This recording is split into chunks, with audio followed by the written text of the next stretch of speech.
Halo semuanya, Assalamualaikum warahmatullahi wabarakatuh.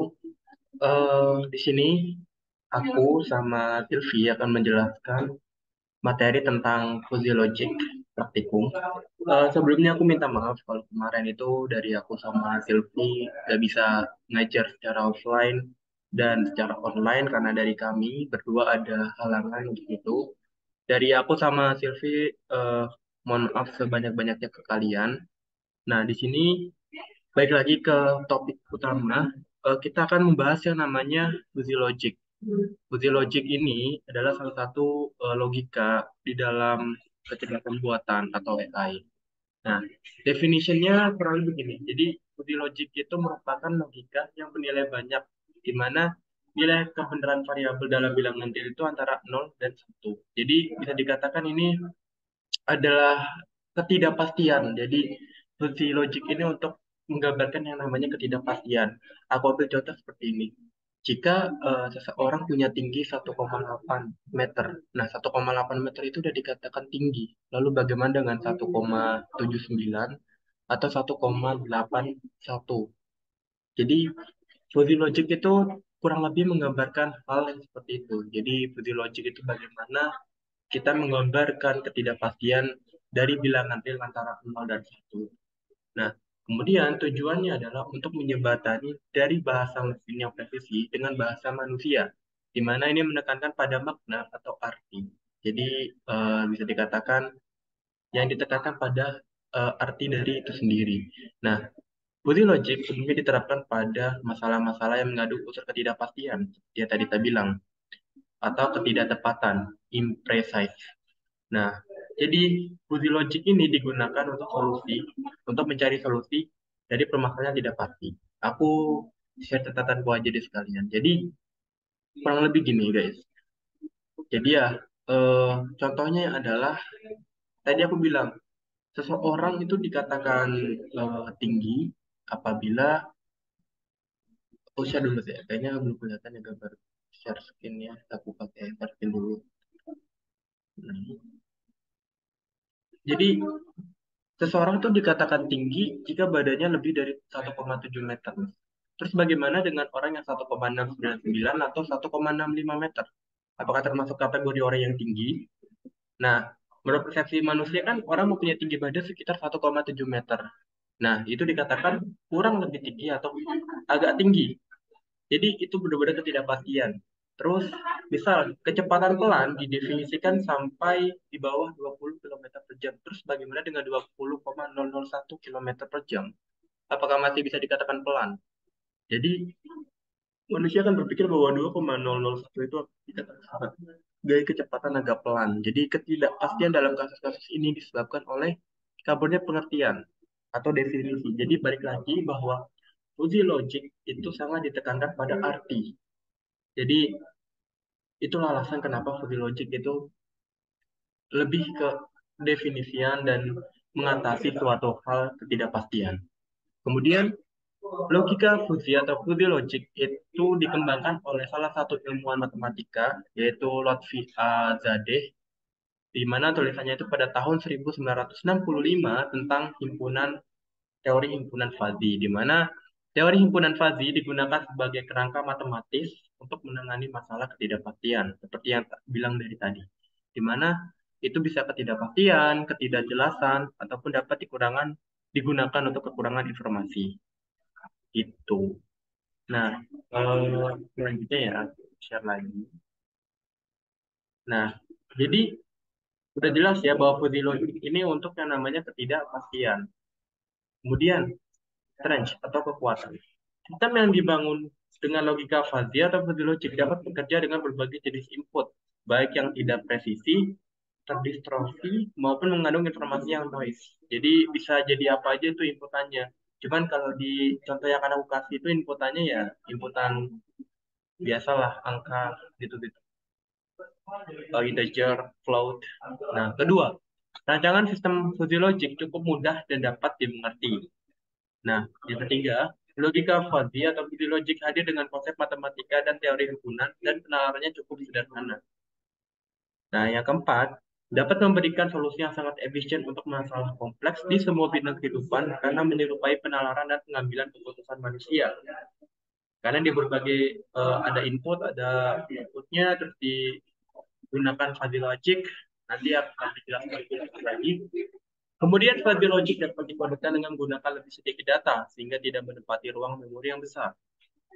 Dan yang keenam, algoritma ini fleksibel dan aturannya itu dapat dimodifikasi. Nanti di codingan fuzzy logic itu ada yang namanya rule. Rule itulah yang digunakan dan bisa dikatakan rule itu bisa dimodifikasi sesuai dengan keinginan. Tapi pastinya rule itu digunakan sesuai dengan kondisi yang ada atau yang diinginkan. Kemudian next ada weakness atau kekurangan. Yang pertama, keakuratan sistem dapat terganggu karena sebagian besar sistem bekerja pada data dan input yang tidak akurat. Jadi ya lebih logic bisa dikatakan bisa jadi inputnya itu bisa nggak akurat. Jadi tergantung sama input yang ada. Kemudian tidak ada pendekatan sistematis tunggal atau pemecahan masalah menggunakan logika fuzzy. Akibatnya, banyak solusi muncul untuk masalah tertentu yang bisa menyebabkan kebingungan. Yang ketiga, kelemahan utama dari sistem kontrol logika fuzzy adalah bahwa algoritma ini sepenuhnya tergantung pada pengetahuan dan keahlian manusia. Dan yang keempat, harus memperbarui aturan sistem kontrol logika fuzzy secara teratur. Yang kelima, algoritma ini tidak dapat mengenali pembelajaran mesin atau jaringan saraf. Dan yang keenam, algoritma ini memerlukan banyak pengujian untuk validasi dan verifikasi. Gitu. Nah, terus ada yang namanya jaringan saraf tiruan. Mungkin kalian udah pernah dengar ya, namanya neural network atau mungkin CNN, KNN. Nah, jadi jaringan saraf tiruan itu adalah suatu model komputasi yang dikembangkan berdasarkan jaringan saraf biologis. Kayak gini, neuron, dan nanti ada layer-layer, ada input, ada output, hidden layer, dan sebagainya. Kedua, logika fuzzy memungkinkan pengambilan keputusan pasti berdasarkan data yang tidak tepat atau ambigu, sedangkan jaringan saraf tiruan mencoba menggabungkan proses berpikir manusia untuk memecahkan masalah tanpa model matematis, sesuai dengan jaringan saraf tiruan. Jadi jaringan saraf tiruan tidak bekerja secara pemodelan matematis gitu. Berbeda dengan fuzzy logic yang menggunakan pemodelan matematis, itu sangat-sangat berbeda. Kemudian fuzzy logic tidak dapat memiliki input yang tidak pasti, itu jelas karena ketidakpastian. Kemudian jaringan saraf tiruan harus memiliki input yang jelas dan pasti seperti algoritma pembelajaran data training. Seperti itu. Untuk berikutnya ini akan dijelaskan oleh Silvi, tapi sebelum itu aku akan menjelaskan tentang codingannya terlebih dahulu. Yang pertama, aku ngambil dari Mamdani, Fuzzy Logic. Itu kan tadi di PPT itu ada yang Mamdani ya. Nah, ada Mamdani. Nah, di sini aku ngambil contoh Mamdani. Nah, di sini kita seperti biasa import NumPy SNP untuk perhitungan karena di sini kita menggunakan yang namanya numerik numerik ya. Terus juga Escafuzzy. Nah, di sini kita kalau mau menggunakan fungsi logic kita harus import yang namanya Escafuzzy atau Scikit Scikit apa Scikit run fuzzy at pass, pass itu sebagai pass. Kemudian ada from Escafuzzy import control sctrl untuk mempermudah kita pastinya. Kemudian, yang pertama, karena fuzzy logic itu membutuhkan yang namanya input, maka di sini kita masukkan input ya. Mungkin kalian bertanya-tanya, ini kode apa sih? Jadi ini adalah kode yang bisa dikatakan untuk, nah, kendali air. Jadi di sini untuk kendali airnya itu seperti mana, atau bisa dikatakan sebagai sistem irigasi. Dan di sini kendali airnya seperti apa dan seperti apa gitu ya. Jadi eh aku coba run dulu aja deh buat sebagai gambaran. Hasilnya kayak gimana. Eh, nah, tadam, tadam, tadam, tadam. Jadi intinya di sini nanti ada input suhu, dia menggunakan antecedent, dot antecedent. Nah, ini itu adalah inputnya 0411, 0111, di mana kita tahu bahwa nilai di antara 0 dan 1, ya kan? Di mana ini untuk kelembapannya itu 101, suhunya 41. Kemudian ada variabel output, di mana dia consequence, np.range 0, 101, 1, ya dengan label kekuatan. Nah, di sini fuzzy logic itu ada yang namanya fungsi keanggotaan sebenarnya. Jadi fungsi keanggotaan ini ada trims. Trims itu segitiga bentuknya ya. Kalau digambarkan itu dia segitiga trims. Aku tak coba lihat lagi ya trims itu apa. Mungkin tak cari di sini aja biar kalian tak bingung juga apa sih fungsi trims. Trims dan ya ini trim aja sih. Jadi ada sebenarnya trims, ada trapezoidal. Tapi itu kan trim ya, apa itu trim?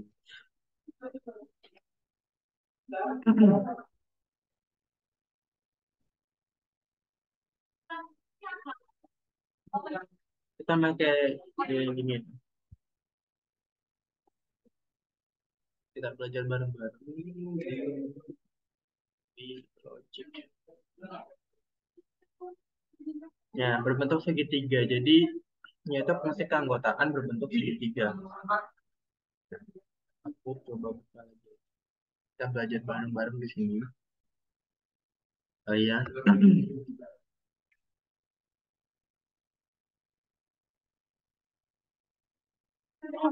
Nah, jadi ini seperti grafik ya.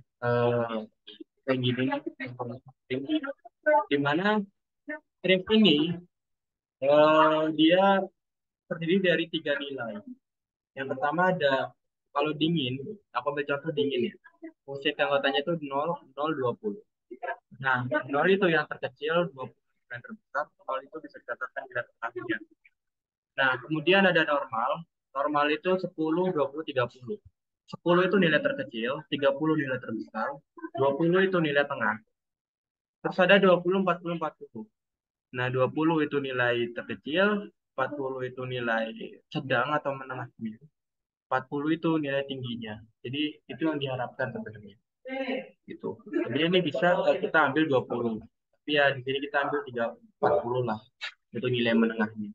Kemudian ada kelembapan. Kelembapan ini ada 0, 0, 40. Seperti yang tadi kita sebutkan, nilai menengah atau yang di tengah-tengahnya. Kemudian ada 20, 50, 70 termasuk ke dalam kategori normal.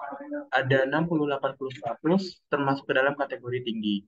Jadi yang penting nilai yang di tengah ini ya itu nggak melebihi dari nilai yang tertinggi. Misal nilai tertinggi itu 100, ya ini kalau bisa nilai menengahnya jangan lebih dari itu. Karena yang di tengah-tengah itu adalah titik yang itu bisa dikatakan untuk mencapai bentuk segitiganya di grafik. Nah, kemudian ada rule. Tadi aku bilang bahwa di fuzzy logic itu terdapat rule. Rule ini yang menggambarkan logikanya. Jadi kayak rule-nya itu logikanya gimana? Misal suhu panas, kelembapan tinggi, kekuatannya pasti tinggi. Suhu dingin, kelembapannya rendah, pasti kekuatannya rendah. Karena ini kan termasuknya adalah kendali air kan, AC, kendali AC lah. Jadi misal dingin, kelembapannya rendah, maka kekuatannya juga rendah. Kekuatannya tinggi karena suhunya panas dan kelembapannya juga tinggi. Nah, kalau suhunya normal, kekuatannya sedang gitu. Jadi kekuatannya sedang berdasarkan suhu. Kemudian di sini ada membuat sistem kendali fuzzy. Jadi ini berdasarkan rule-rule yang sudah dibuat, kemudian menggunakan kontrol sistem. Kemudian nanti dimasukkan ke sini. Ini mengatur inputnya. Jadi misal kita masukkan 25 dan kelembabannya 70. Maka dioperasikan di komputer ini dan hasilnya akan seperti ini. 73,5714.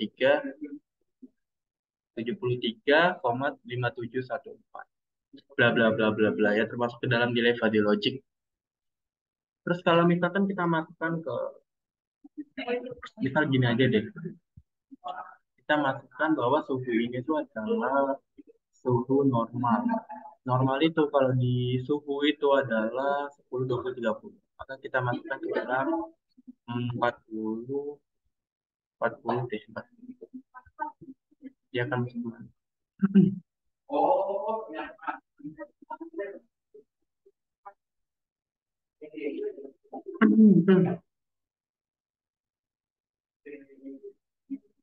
Nah, jadi kita nggak bisa menggunakan cuma satu inputan ya. Jadi untuk scroll tuh kayak gitu. Nah ini kita tinggal tambahin aja kelembapan. Karena kelembapan di sini normal, karena kan ini intinya normal normal sedang kan. Maka buat aja seperti ini, karena semuanya harus ada isinya. Jadi itulah kenapa variabel input ini kan tadi ada dua, jadinya ada dua, maka dia harus kita buat semuanya. Maka kalau Bapak normal kita masukkan misal 50. Jadi yang atas itu tadi semacam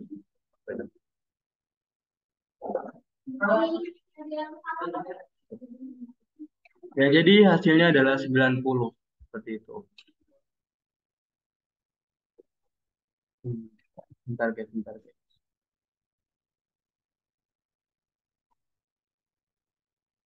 Nah, jadi jawabannya adalah 90 karena di sini kan kekuatan sedang itu dari 40 sampai 100 kan. 90 lah itu. Sebenarnya bisa kalau kalian mau buat kekuatan tinggi itu sekian, kekuatan rendah itu sekian, itu bisa-bisa aja. Sesuai dengan apa yang kalian harapkan gitu loh. Misal ini kita ubah eh, mau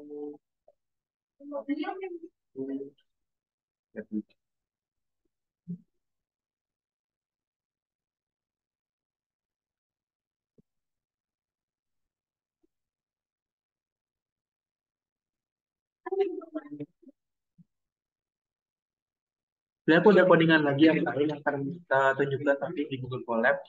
Jadi ya ini hasilnya kayak gini ya. Kalau misalkan 100 karena 100 ini kan kalau bebannya itu masuk ke dalam ini juga. Jadi ya itulah ambiguitasnya di situ. Kalau di codingan yang kita pakai itu. Jadi intinya di fuzzy logic itu ada rule dan sebagainya. Nah ini codingannya mungkin akan jauh lebih jelas ya dibandingkan yang tadi.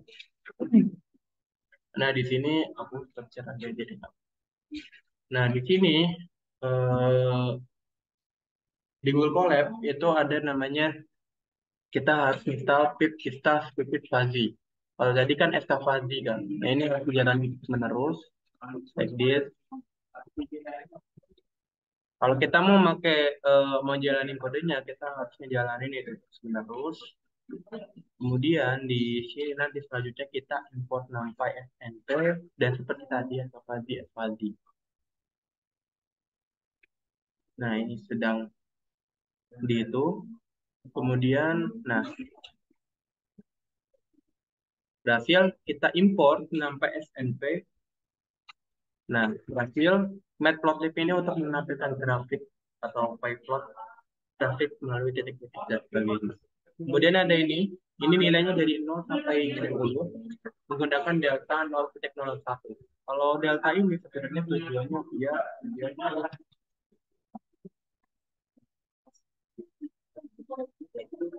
kan kita jalanin itu dia cuma sampai 9,5. Makanya itu alasan kita ditetapkan delta 0,00 biar dia nilainya pas 10. Belum sampai 10 ya, sampai 10 gitu. Lalu step itu apa sih? Step itu adalah lihat 0,0,5, 0,5 1 sampai 5. Jadi selanjutnya apa kan itu lah, namanya selisihnya. Kemudian ada trim. Review ini kayak tadi sudah jelasin nilai terkecil, menengah, terbesar.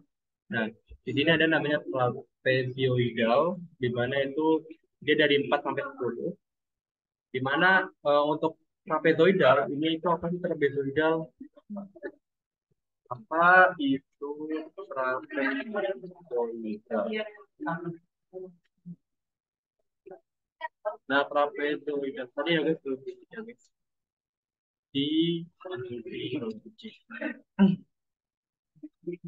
Nah, trapezoidal body logic itu kayak bentuknya seperti trapesium ya. Mungkin aku nggak perlu nyari, sorry. Nah, dia ada min max, minnya 6, ini min 6, maxnya 8. Tapi tertingginya tetap 10, terkecilnya itu 4. Jadi nilai minimalnya dicapai itu paling tidak 6, tapi terkecilnya tetap 4. Kayak gitu. Terus, nah ini untuk logikanya.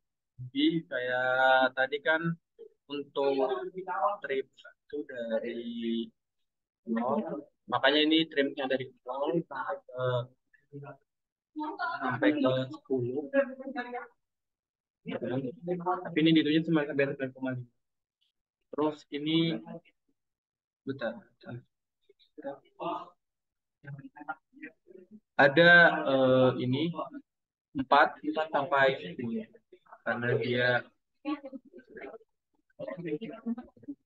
ya, terus enggak itu.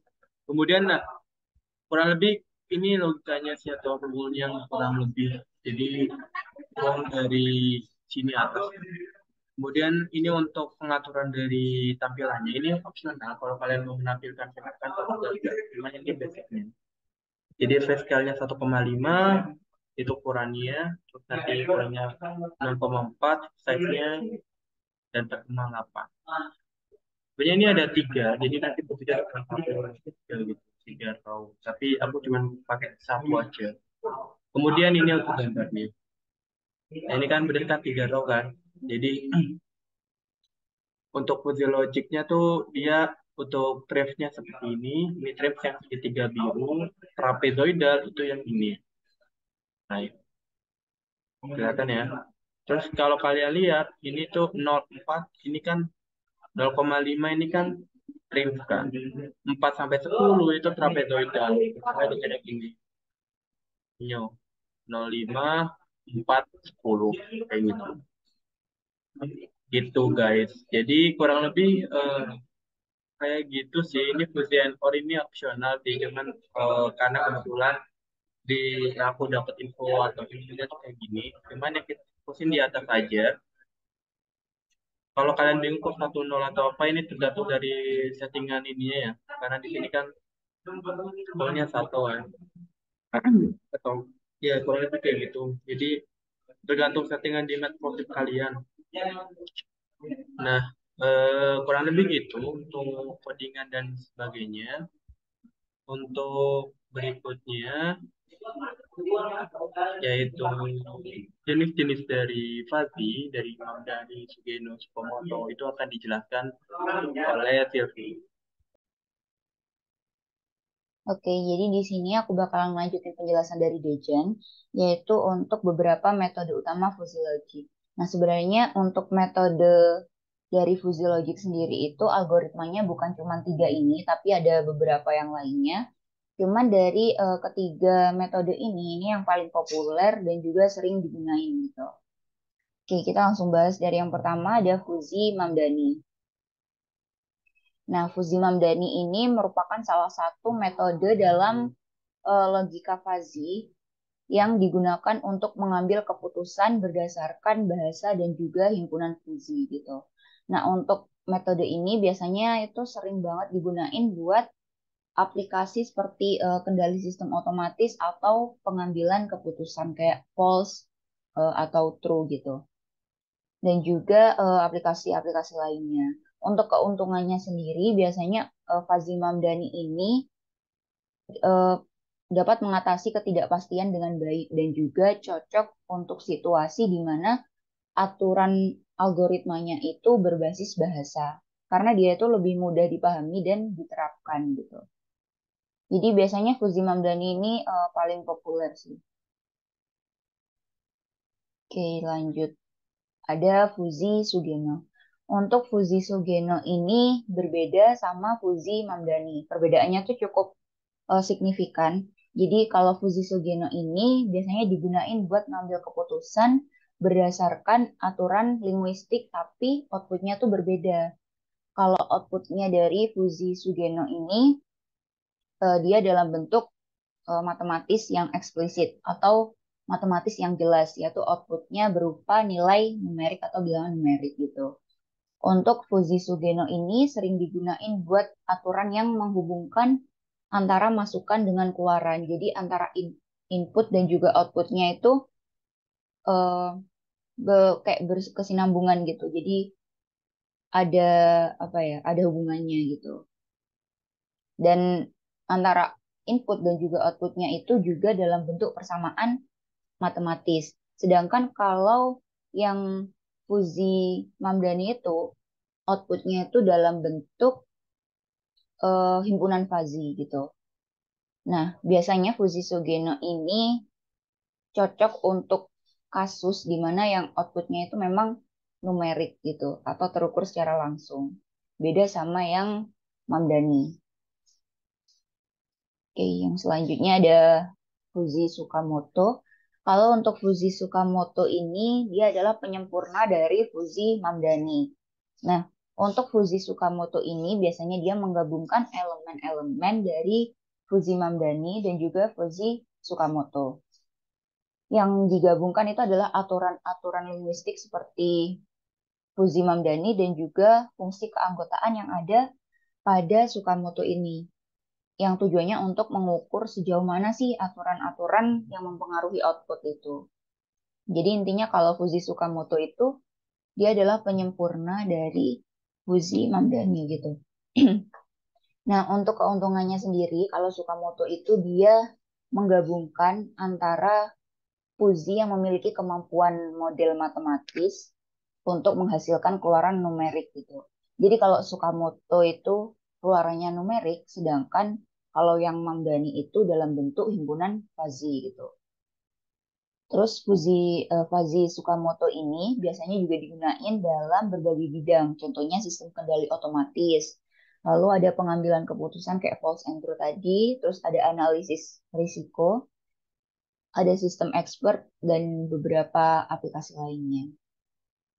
Oke, mungkin untuk penjelasan dari metode fuzzy logic ini cuma 3 yang bakalan kita bahas. Mungkin di pertemuan selanjutnya kita bakalan ngebahas lebih dalam lagi, kayak termasuk dalam codingannya itu kayak gimana gitu. Terus algoritmanya tuh jalannya seperti apa gitu. Jadi untuk yang minggu ini eh, lebih ke teorinya sih. Nah, seperti biasa di akhir kelas bakalan ada tugas. Tugasnya yang kali ini tuh lebih gampang sih. Ini kayak kalian cuman ngeresum, lebih ke ngeresum kayak ngerangkum doang. Jadi tugasnya adalah tuliskan informasi tentang fuzzy logic yang menurut kalian penting, lengkap, dan mudah dipelajari. Jadi kalian bikin resum tentang fuzzy logic dan cukup eh, 1 lembar aja. Minimal ya, minimal 1 lembar. Kalau mau maksimal boleh. Buat ukuran font dan juga kertasnya kalian tentuin sendiri. Ya normalnya gimana lah kayak Times New Roman, terus kertasnya A4 gitu boleh. Dan untuk deadline-nya karena video ini tuh baru baru dibuat hari Minggu, jadi untuk deadline-nya kita undur jadi hari Minggu jam 23.59. Hari Minggu tuh berarti tanggal berapa ya? 9, 10, 11, 12 ya. Berarti deadline-nya nanti tanggal 12 November hari Minggu jam 23.59 kayak biasanya. Oke, mungkin nanti kalau ada yang mau ditanyain bisa lewat komen YouTube ini atau dari PC ya, ataupun kalian bisa langsung tanya di grup aja buat ketentuan tugasnya atau buat penjelasan materinya. Oke, mungkin sekian dari aku dan Dejan. Kalau ada salahnya dan kurangnya, kita mohon maaf. Jangan lupa dikerjain tugasnya dan terima kasih. Wassalamualaikum warahmatullahi wabarakatuh.